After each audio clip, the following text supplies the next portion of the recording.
जय राधा माधव। आज का सत्संग 25 अप्रैल 2022 सायंकालीन सत्र शाम 7 बजे से मंदिर का नया स्थान।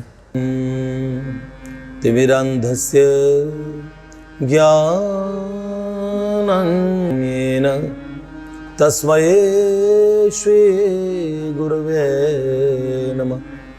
जय जय श्री राधारमण, जय जय नवल किशोर, जय गोपी चित चोर प्रभु, जय श्री माखन चोर। भक्त भक्ति भगवंत गुरु चतुर नाम वपु एक, इनके पद वंदन किए नाशई विघ्न अनेक। नारायणं नमस्कृत्यं नरं चैव नरोत्तमं, देवीं सरस्वतीं व्यासं ततो जय मुदीरये।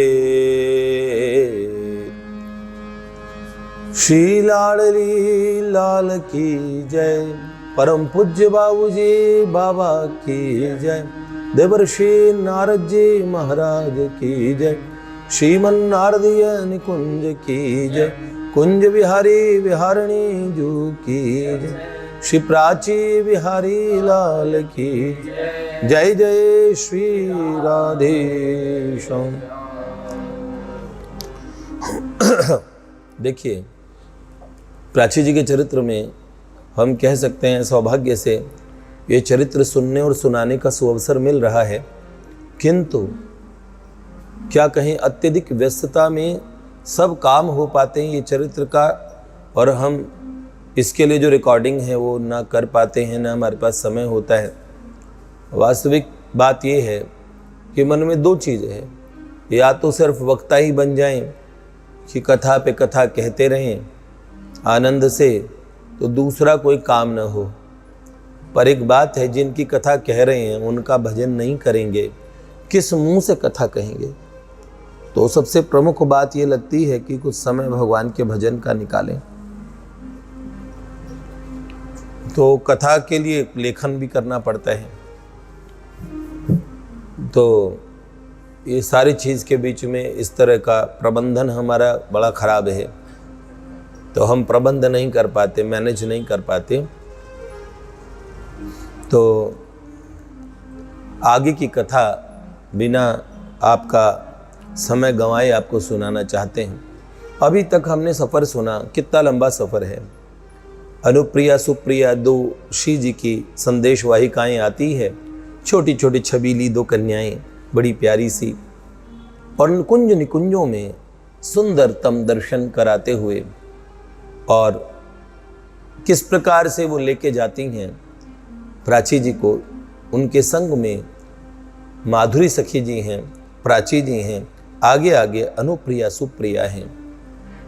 सब कुंज निकुंजों के दर्शन इन दो छबीली छोटी सी नन्ही नन्ही उन श्री जी की और चरण सेविकाओं ने बड़े सुंदर तरीके से और समस्त कुंज निकुंजों का दिग्दर्शन कराया, सबका परिचय कराया।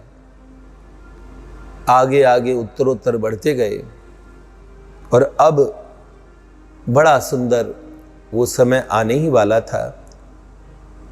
एक से एक सुंदर सहचरियां, जिस राज्य की हम बात कर रहे हैं वहां की हड्डिप कन्याएं भी, हम कहें वहां की मेहतरानी भी, स्वर्ग की देवियों को और सौंदर्य में परास्त कर देती हैं। वो निकुंज की सखियां सहचरियां, उनके सौंदर्य की कौन कहे। और भैया, ऐसा सुंदर दृश्य था। उसी समय आगे एक बहुत सुंदर, लगभग उन कन्याओं की आयु का ही छोटा, जिसमें किशोरावस्था का प्रारंभ होने वाला है, ऐसा सुंदर, और जिसकी आंखें कुछ कुछ हरित से वर्ण की है, बहुत सुंदर गोरा और एक छोरा उन अनुप्रिया सुप्रिया जितनी ही आयु का सामने से आता हुआ दिखा। उसने कहा, ये प्राची जी के लिए भी नई बात थी कि अभी तक कुंज में पुरुष कहने मात्र को भी कोई दूसरा नहीं था। सब सखियों सहचरियों का प्रदेश था वो दिव्य कुंज प्रदेश। वहाँ एक ही पुरुष होते हैं, हमारे श्रीमान नंद नंदन जो नित्य किशोर श्री श्याम सुंदर। ओहो, ये छोरा कौन? अनुप्रिया सुप्रिया को कहा, तुमने बड़ी देरी कर दी। उस किशोर ने कहा, जल्दी जाओ, किशोरी जी जब से प्रतीक्षारत है, शीघ्र लेके पहुंचो। तो उन्होंने कहा, वो कन्याएं इठला के मुस्कुराई, ठीक है, यहाँ तक हमारा लाने का कार्य था, आगे कुछ काम तुम भी करो, जाओ लेके तुम जाओ। और जैसे बड़े एक दूसरे को जानते हैं तो उसने कहा, ठीक है, तुम लोगों और बस तुमसे कोई कार्य नहीं होता, खाली कहने को तुम काम करती हो और इतना दिखलाती हो, उतना उसके एक अंश में भी काम नहीं करती हो। सिर्फ काम नहीं करती हो, कोई भी कार्य नहीं, कोई भी सेवा नहीं, सिर्फ उससे यश का अर्जन करती हो कि बड़ा काम करती हो। इस तरीके से तुम प्रदर्शित करती हो दोनों को। और हास परिहास में दोनों एक दूसरे को उपालंभ देने लगे। उसने कहा, चलो आपको मैं श्री जी के पास ले चलता हूं। अचानक प्राची जी ने कहा, आप दोनों ने अपना परिचय नहीं दिया। उन दोनों का नाम अनुप्रिया सुप्रिया था। तो बस इतना कहना था। इठला के छोटी सी अनुप्रिया मुस्कुराई। जा रही थी दोनों, जाते हुए दोनों पीछे मुड़ के हंसी और खिलखिलाहट से इतना अद्भुत वहां का ऐसे लगा कि उस खिलखिलाहट से वहां के और शोभा में चार चांद लग गए। और दोनों हंसते हुए बोली। अनुप्रिया ने कहा, मैं अनुप्रिया, अपना परिचय दिया। और मैं हूं कौन? ऐसे कहते हुए अनुप्रिया ने आकाश में एक बुलबुल, छोटी सी बुलबुल, और सुप्रिया, ये दो श्री जी की बुलबुल थी। अनुप्रिया सुप्रिया संदेश लेके यही गई थी। तो अनुप्रिया सुप्रिया ऐसे कह के पंख फड़फड़ाते हुए आकाश में उड़ी, छोटी सी बुलबुल बन के। और उन्होंने कहा, जो आपको लेने आया वो कोई और नहीं, वो श्री जी और श्री नंद नंदन का बहुत प्यारा शुक, जिसका नाम है दक्ष। ये दक्ष नाम का शुक आपको लेने आया है। और हम यहाँ के पंछी हैं, इन निकुंजों के। तो जहाँ के पक्षियों की ये शोभा है, वहाँ बद्ध जीव नहीं है कोई भी, बंधा हुआ जीव नहीं है कोई भी। जहाँ सहचरी के विषय में कहा, कभी सहचरी कभी बनती लता। वाह, हाँ? तो हम क्या कहें, कोई भी बद्ध नहीं है यहाँ पे। अगर कोई पेड़ बन गए, वृक्ष की योनि में आ गए, तो वो बंधा हुआ है, अब उसे वृक्ष की योनि भोगनी है। वह स्वतंत्रता से सब स्वरूपों को धारण करके जो प्रिया प्रियतम युगल की नित्य विहार में सेवा देते हैं, सबके भाव वही सखी सहचरियों के भाव होते हैं। अगर उस नंद ब्रज में है तो सबके भाव सखाओं के भाव है। वृक्ष तक रसाल नाम के सखा बन जाते हैं, विशाल नाम के सखा अलग अलग वृक्ष बन जाते हैं, जिनमें पीपल, बड़, पाकर, हाँ, सब प्रकार के वृक्ष। पुष्पों के रूप में रसदान नाम के जो सखाए हैं, रसकंद नाम के जो सखाए हैं, वो बड़े रसाल वृक्षों के रूप में, हाँ, आम है, संतरा है, सब प्रकार से अपने आप को इतने स्वरूपों में परिणत कर लेते हैं। जो नित्य विहार की उपासना करते हैं वो जानते हैं, जो प्रिया प्रियतम युगल एक दूसरे से और अद्भुत प्रेम का, जब दो प्रिया प्रियतम के मध्य में प्रणय का अद्भुत प्रेम की वो जो अवस्था होती है, उसमें भी सखियों सहचरियों का आना होता है अद्भुत। यहाँ तक हम कहें, वहाँ के शैया, वहाँ के तकिए, गाल के नीचे लगाने का तकिया, गलसूया जिसे बोलते हैं, पीछे सर के नीचे लगाने वाला तकिया, गोल तकिया, सब प्रकार की तकिए, ये तकिए तक सखियां सहचरियां बनती हैं। तो हम क्या कहें, सब चिन्मय राज्य है। चिन्मय का मतलब वहां पदार्थ नहीं है, पदार्थ नहीं है। और ये सूक्ष्म शरीर कारण शरीर ऐसा भेद नहीं है। सब चिदानंद में राज्य में, सब चिदानंद में प्रभु के चिदानंद परिकर हैं, चिदानंद परिकर। तो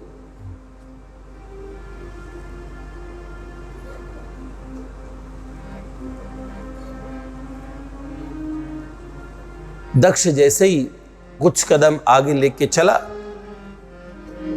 और तब एक से एक निज महल की सहचरियां निकलना प्रारंभ हुई। सखियां सहचरियां, श्री जी की सहेलियां। और जब इस नवब्रज गोपिका ने उन सखियों सहचरियों को देखा तो लगा यही किशोरी जी होंगे, यही राधा रानी होंगी। एक के बाद एक सौंदर्य का उत्तरोत्तर बढ़ता हुआ जो मापदंड थे वो इतने सुंदर थे। और अंत में मुस्कुराते हुए और एक अद्भुत तेज राशि, और जिन्होंने सुंदर मयूर पंखों की और जिसमें आकृतियां बनी हुई है इस प्रकार की, जिसका मोर पंख का ऐसा रंग होता है, इस प्रकार की सुंदर लहंगा चुनरी पहने हुए भव्यतम आकृति दिखे। एक बार को मन किया कि ओहो, ये वो साक्षात कौन थी?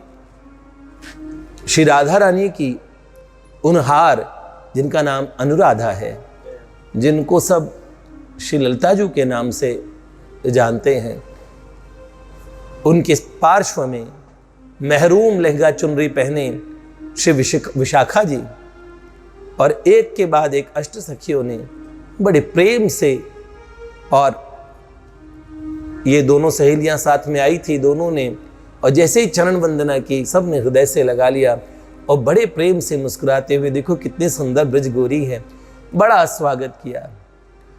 और जिस प्रेम के विषय में सुना भी ना हो, सोचा भी ना हो, कल्पना भी ना हो, ऐसा किशोरी जी के यहाँ प्रेम मिलता है। और जैसे ही जिस प्रिया प्रियतम के आज जो योग मंडप है उस पे, उस वेदी पे उन्होंने देखा आज अकेली किशोरी जी विद्यमान है। ठाकुर जी को नंदालय की तरफ प्रस्थान करवा के श्री जी बरसाने जा चुकी थी, लौट के आई, क्योंकि उन्हें आज इस ब्रज गोपिका से एकांत में मिलना था।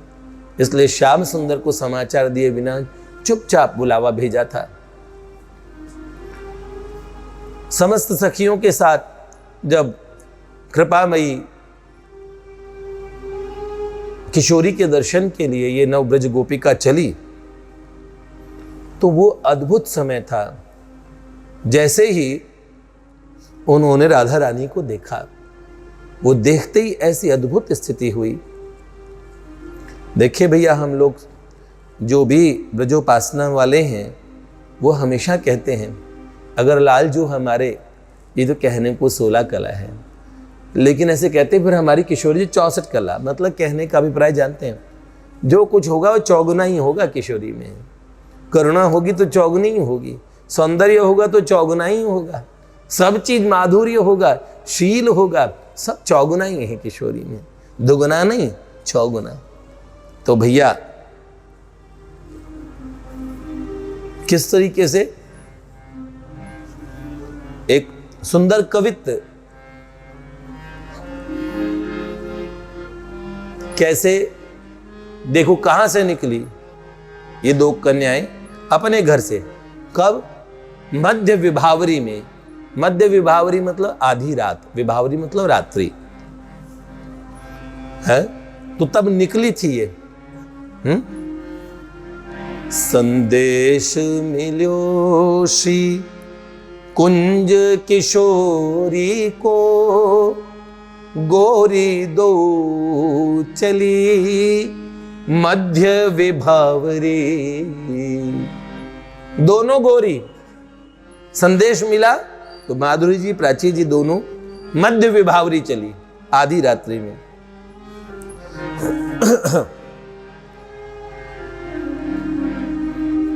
संदेश मिलो श्री कुंज किशोरी को, गोरी दो चली मध्य विभावरी।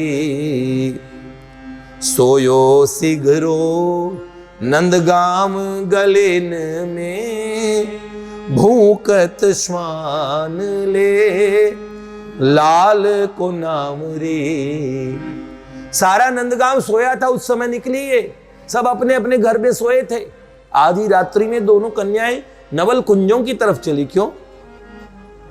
गलियों में उस समय क्या श्वान भौंकते थे, पर कैसे? मानो लालजू का नाम ले लेके भौंक रहे हो। सोयो सिगरो नंद गांव गलेन में, भूकत श्वान ले लाल को नाम री। पहुंची नव कुंज रही चक से तरु, बेली पता जय है राधा राधा गावरी। नव कुंज में पहुंची, वहां चकित सी रह गई। वहां के तो बेली लता तरु, नंदगांव के कुत्ते जहां भौंकते हैं, तो यहाँ के तो लता पताएं तक राधा राधा गायन कर रही है। ऐसे नवल कुंज में जाके चकी सी रह गई, चकित सी रह गई। पहुंची नव कुंज रही चकी से तरु, बेली पता जय है राधा राधा गावरी। और वहां पे क्या देखा उन्होंने? ओहो, पहली बार किशोरी जी के दर्शन किए। कैसी? लखी भानु लली कचनार कलेसी, भोरी अली वाह फै गई बावरी। लखी भानु लली कचनार कलेसी, भोरी अली वाह है गए बावरी। वो भोली भाली गोपिका किशोरी जी के अनुपम सौंदर्य को देख के बावरी सी हो गई। कैसी किशोरी जी की शोभा है! ओहो रमा! देखो, जब किसी का बहुत सुंदर रूप देखते तो हम तिनका तोड़ते हैं, नजर ना लगे, ऐसे नजर उतारते हैं, अंगुलियां चटकाते हैं, जानते हैं, बलैया लेते हैं, इस तरह लेते हैं कि लेते हैं, सब जानते हैं। तो फिर क्या, जबकि हमारी किशोरी जी को भगवती महालक्ष्मी, भगवती भवानी, भगवती शारदा जब उनके दर्शन करती हैं, मेनका, तिलोत्तमा, रंभा, उर्वशी, ये सब अप्सराएं, तो एक छवि देखते ही सब ओहो इतनी सुंदर, नजर ना लग जाए तुरंत तिनका तोड़ देती है। तो क्या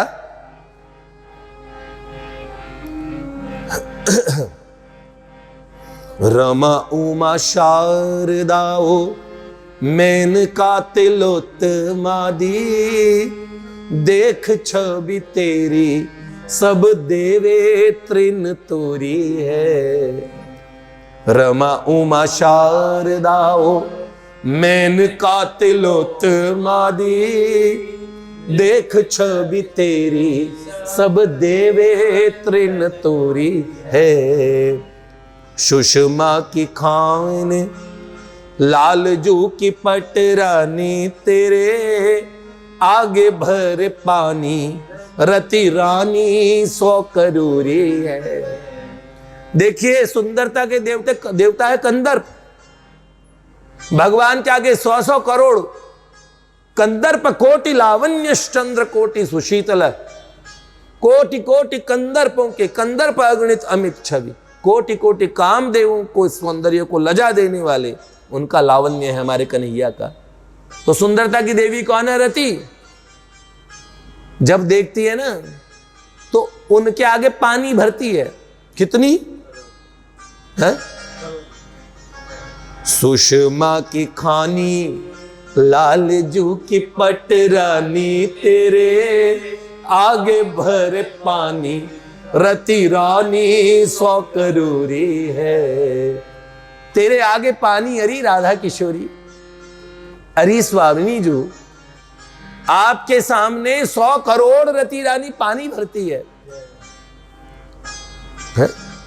ऐसी सुषमा की खानी है, सुषमा की खानी लाल जू की पटरानी तेरे आगे भरे पानी, रति रानी 100 करोड़ी है।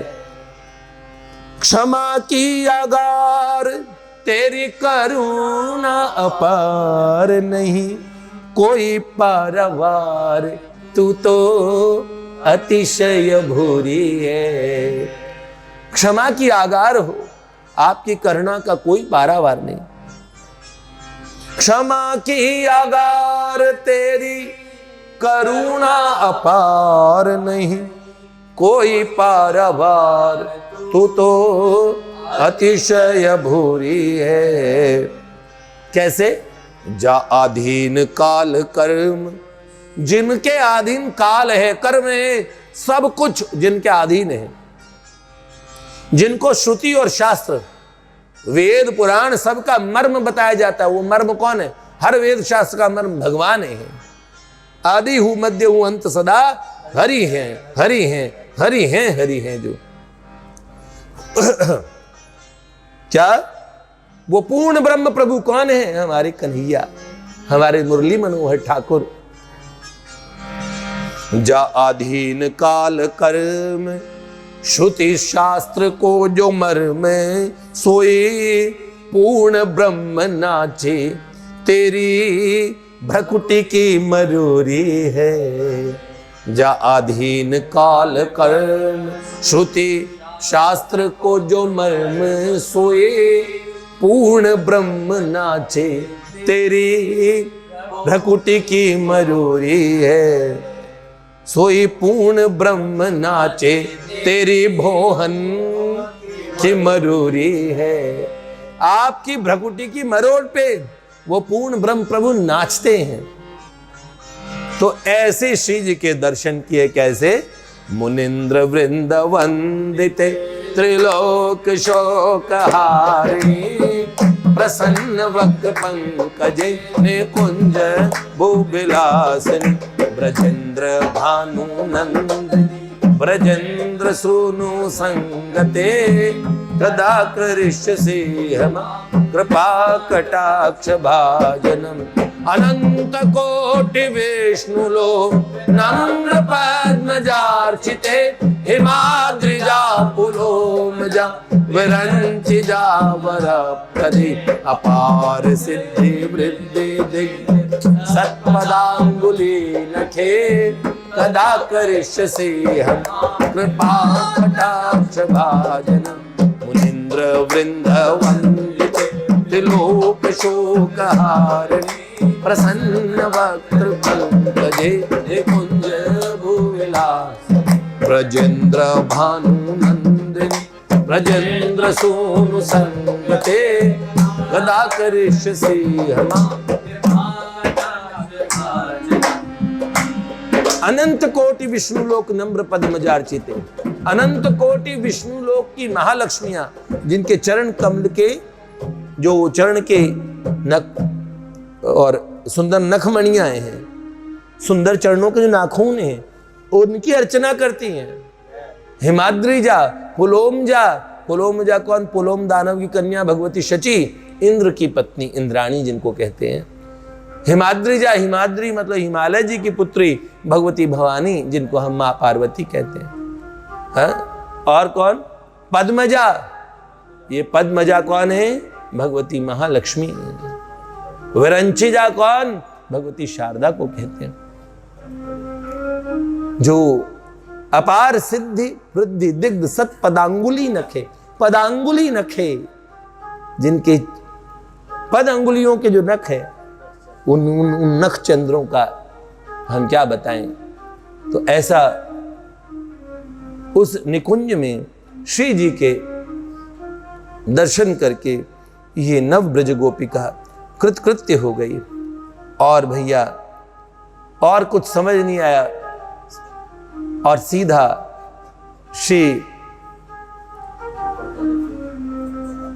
किशोरी जी के और चरणों में प्रणिपात करके गिर के और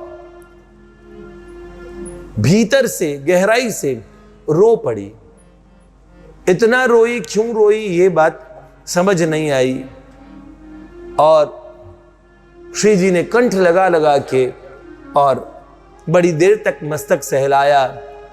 और क्योंकि ऐसे श्री जी के सुंदर मंगल दर्शनों को प्राप्त करके अपने आप में न रह पाई।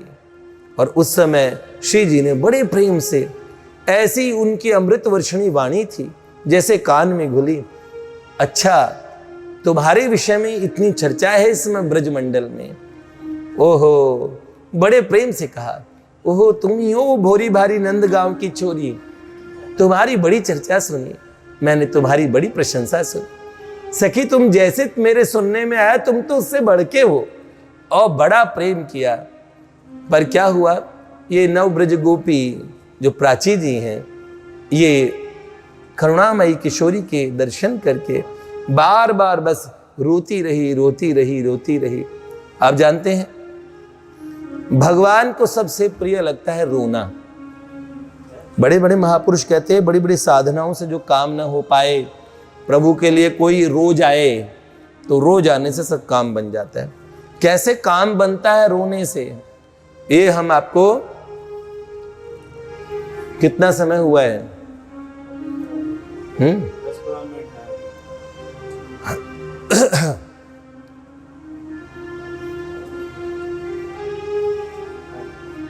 कैसे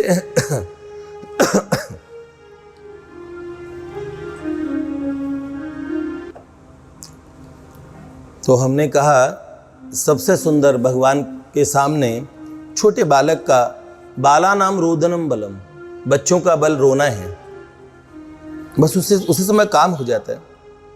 इतनी बड़ी यात्रा रोने से बहुत शीघ्रता से, कबीरा हंसना छोड़ दे रोने से कर प्रीत, जिन रोया तिन पाइया प्रेम प्यारो मीत।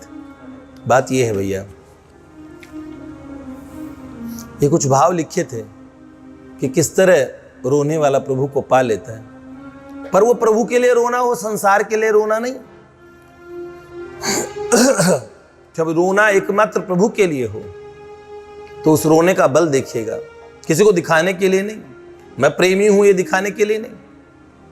ओहो, जब मिलावटी रोना नहीं होगा, सिर्फ प्रभु के लिए रोना होगा, देखना तब रोने का बल।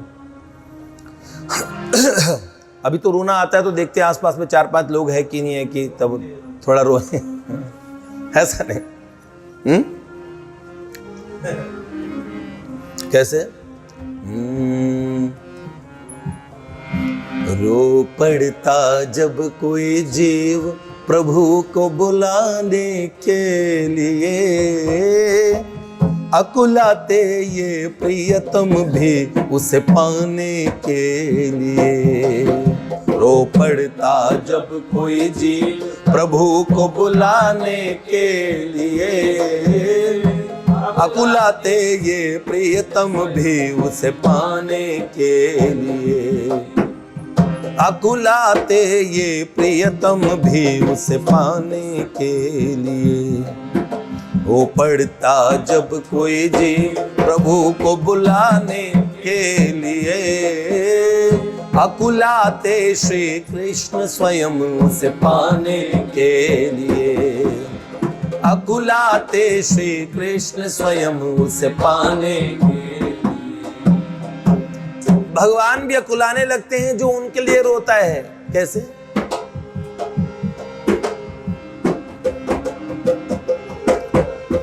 असुर राज प्रहलाद भगत पर जो सितम बिढ़ाते थे। असुर राज प्रहलाद भगत पर जो सितम बिढ़ाते थे। चाबुक मुगदर की मार प्रभु वो स्वयं पीठ पर खाते थे। पीठ पर खाते थे। चाबुक मुगदर की मार प्रभु वो स्वयं पीठ पर खाते थे।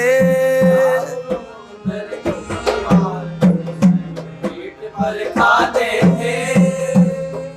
दो बूंद आंसू बने हेतु नरहरि आने के लिए, पुत्र क्षमा करो कहे देर से आने के लिए। दो बूंद आंसू बने हेतु नरहरि आने के लिए, पुत्र क्षमा करो कहे देर से आने के लिए। दो आंसू की बूंद हेतु बने नरहरि बन के प्रभु आए। असुरराज हिरण्याकश्यप ने भक्तराज प्रहलाद पे जो जुल्म ढाए थे, प्रभु ने वो चाबुक हंटर की जो मार है, मुगदर की मार है, वो अपनी पीठ पे खाई है। प्रहलाद को कष्ट नहीं हुआ, प्रहलाद को तो लगा फूल गिर रहे हैं। बस दो बूंद आंसू बने। एक दिन आह निकली प्रहलाद के, और उसी समय दो बूंद आंसू निकले। आंसू निकलने से पहले नरहरि खंबा फाड़ के बाहर निकल आए, और सबसे पहले प्रभु कितने करुणामय बन के आए। सबके लिए भय रूप में नरसिंह भगवान आए, पर प्रहलाद के सामने विनम्र बन के, पुत्र क्षमा करो, मुझे क्षमा कर दो, क्षमा करो पुत्र, मोहे देर भई आने में। कैसे? दो बूंद आंसू बने हेतु नरहरि आने के लिए, पुत्र क्षमा करो कहे देर से आने के लिए। पुत्र क्षमा करो कहे देर से आने के लिए। रो पड़ता जब कोई जीव प्रभु को बुलाने के लिए, अकुलाते ये प्रियतम भी उसे पाने के लिए। अकुलाते श्री कृष्ण स्वयं उसे पाने के लिए। कितना रोने का लाभ है। हम आपको अगली वाली रिकॉर्डिंग तक पूरा बता देंगे कि प्राची जी कैसे किशोरी जी के सामने रोई, रोने का कितना लाभ हुआ। अब जो लीला बहुत रोमांचित कर देने वाली और बड़ी ही सुंदर लीला आने वाली है, इसलिए प्रतीक्षा कीजिए। प्राची जी के जीवन की सबसे सुंदरतम लीला है ये, इसलिए हमने इसे सुनाना तय किया। धीरे धीरे ही सुनाया, लेकिन हम पूरा कर देंगे। लीलाएं बहुत है, उनके अंतर राज्य की लीलाएं हैं, हम लोगों के लिए बड़ा लाभ देने वाली है। हमें तो प्रभु की वार्ता सुननी है, प्रभु का व्यवहार सुनना है, प्रभु को पाने की युक्ति सुननी है। महात्मा वो युक्ति बताते हैं जिससे भगवान मिल जाते हैं। तो हम बस वही युक्ति जिससे मुक्ति होगी, जिससे संसारी बंधनों से मुक्त होकर प्रभु के चरणों में हम बंध पाएंगे। तो इसलिए अगली बार हम ये रोने की विधा का, रोने का लाभ आगे भी बताएंगे। श्री लाडली लाल की